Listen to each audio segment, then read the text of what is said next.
So this is day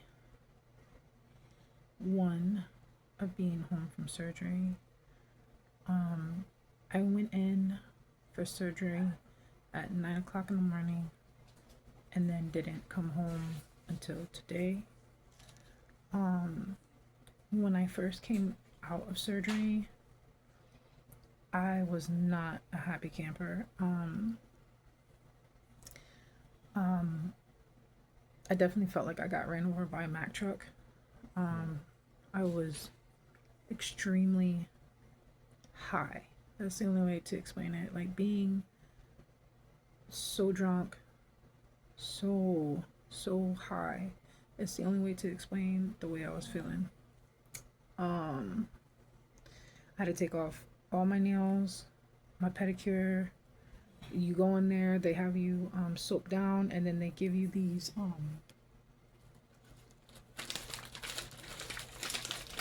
there's these like rags here that they make you use before you go in for surgery. And they have you use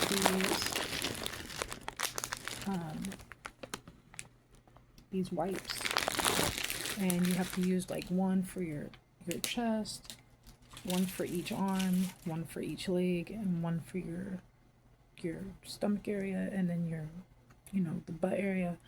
But you don't go into the sensitive areas, or else it's gonna set you on fire.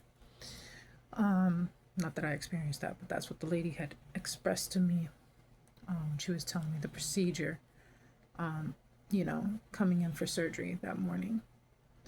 But yeah, needless to say, the surgery went through fantastic. It was a robotic laparoscopic, um, you know, gastro bypass.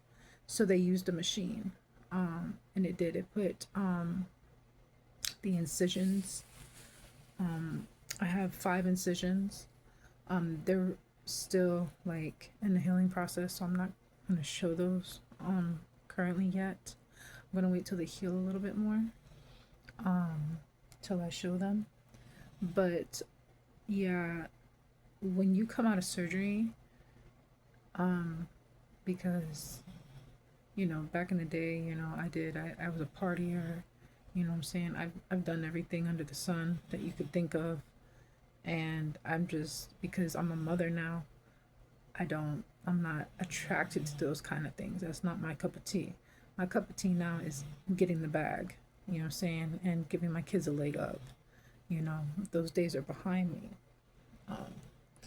But so, like, I don't like feeling like that, you know what I'm saying? And plus, I had lost a lot of friends due to the opiate, you know, opiates and all that fentanyl and all that stuff out there.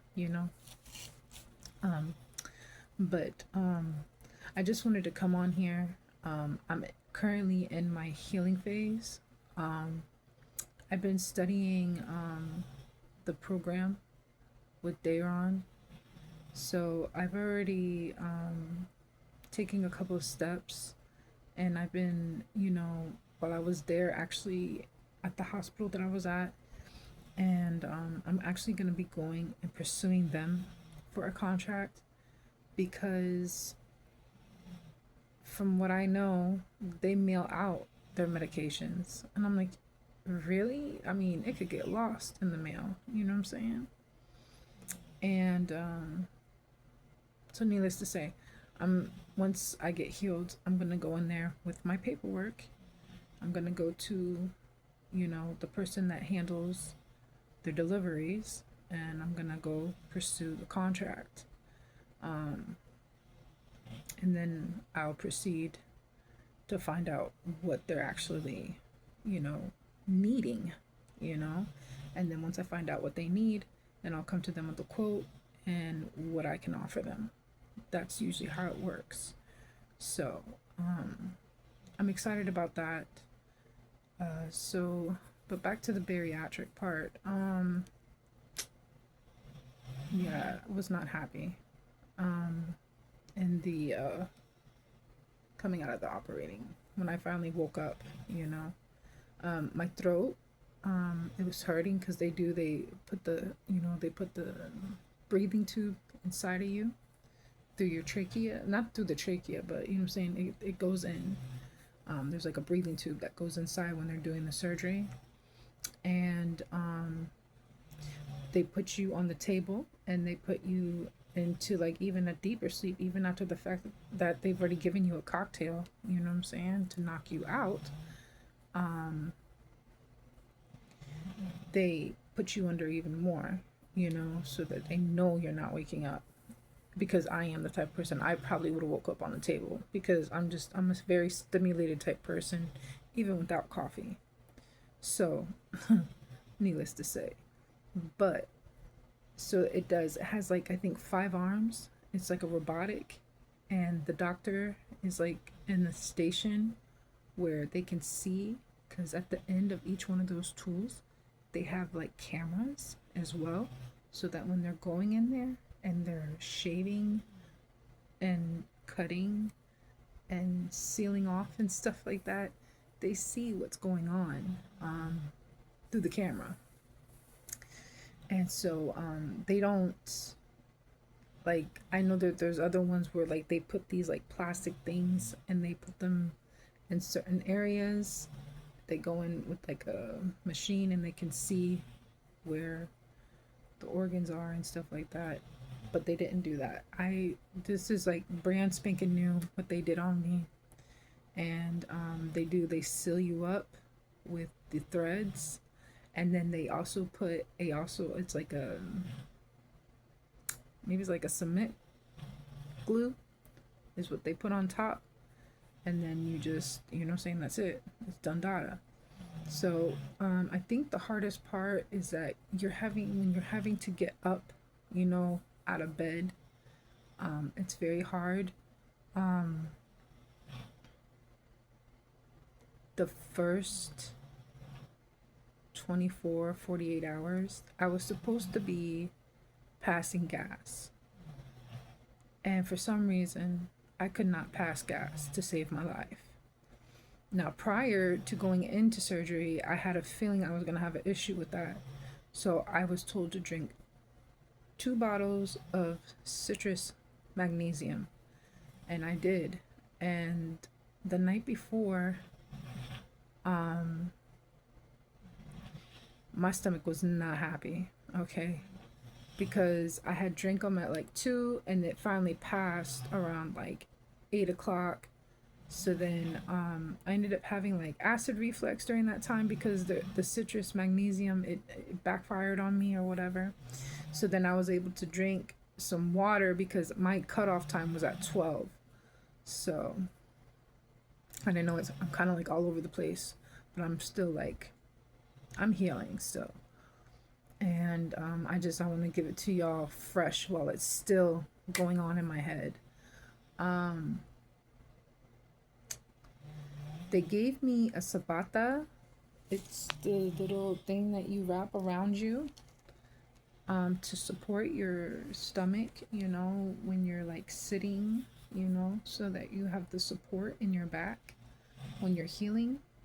They also, I have to do this, everyone knows this, when you come out of surgery, you have this little breathing machine, you breathe into it. And I was also told that you're supposed to cough and stuff like that, and it hurts when you do it, So, trying to remember. But yeah, so they, when you first come out, all you're gonna do basically is sleep. You're gonna just sleep. I just wasn't liking it, because whenever the nurses and the techs and my doctor's team kept coming in to check on me, because, like, you know what I'm saying, it's a brand spanking new machine that they've only used, I was probably like maybe the 5th person, if that. And my insurance covered me for it finally, after getting they didn't want to approve it, so then we had to appeal it, and it was like right before the surgery date too, so that was real stressful. And you'll probably go through that too, but don't worry, it's normal. It always happens where the insurance company doesn't want to, they don't want to pay at first. But then what happens is that the doctor sends over all the, you know, the proper paperwork, and it's just something that happens, you know, it's a normal thing. But anyways, needless to say, the surgery is like $24,000, but it was covered. Thank God. And so yeah, that's all I did really was I slept. They had insulin being ran to me through the IV. They put you in those compression stockings when you come out so that you don't get a blood clot. They also now give you, it's a type of shot that they put in your leg, or they can put it in your arm, which I tell you, just get it in your leg where you got more meat, because it does sting, but it does help, and it keeps you from getting blood clots. Because when you first come out of surgery, you're not going to want to walk. You're going to want to sleep. You're definitely going to want to sleep. Because they knock you out. Okay? It's like what I call, it was like the spring break. You know, you went and partied at Bike Week and you got trashed. Yeah. And you woke up the next day and you were like, yeah, I'm going to just stay here on the couch and sleep. Yeah. That's how it feels. But at least you have the hospital bed that it moves and stuff like that. Because you got to get up and you do have to move around. Even, you know, you're messed up. But they give you a walker and they assist you. And you have also like those non-slip socks. But they have like the little rubber looking stuff on them. So that you don't fall.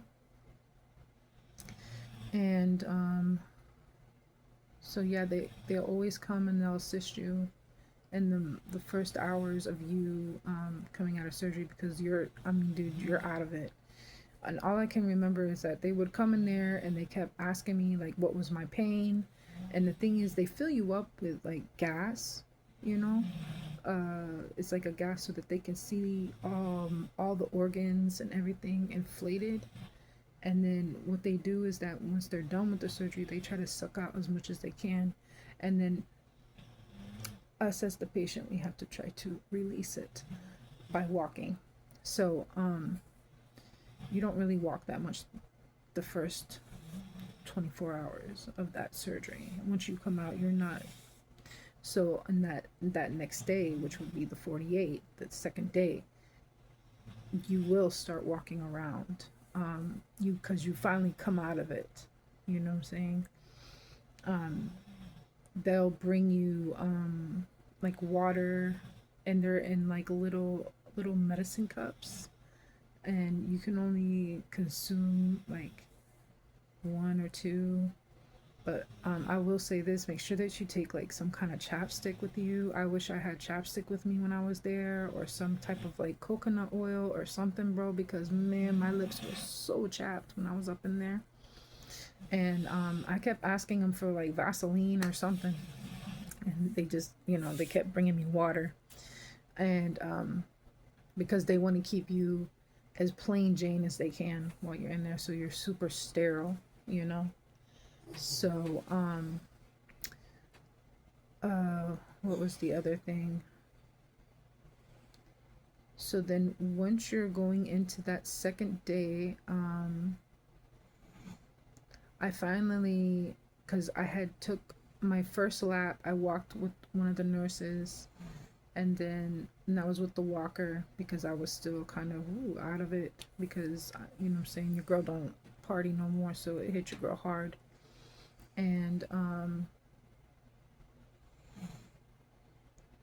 we walked with the walker, and then I was kind of sitting there, and then I don't know, recently I wasn't having issues sleeping prior to the surgery.